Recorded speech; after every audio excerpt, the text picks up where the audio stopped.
अस्सलाम वालेकुम मेहमानों از دور و نزدیک آمده. امروز باباسی مادران پدران عزیز در صحنه سبحان علی عمر پاکلیچکی زلاتازوبی در شهر مسکو حضور دارد که برای غریبان سرودهای خود را ابراز نماید و با همراهی او забиршоҳ найнавози ҷумҳурии тоҷикистон ва кабиршоҳ тавлатчии беҳтарин ва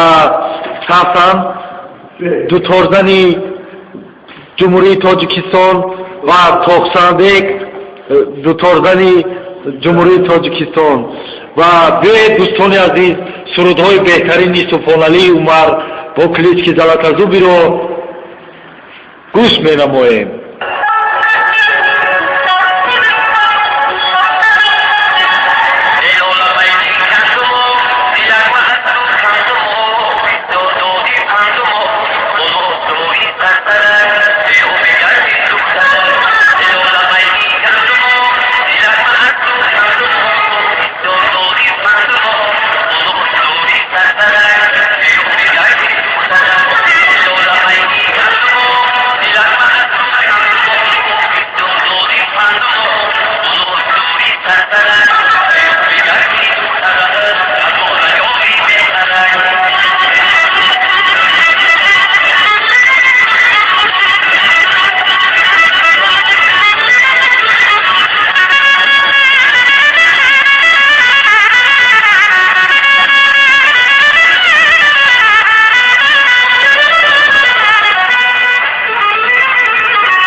İşte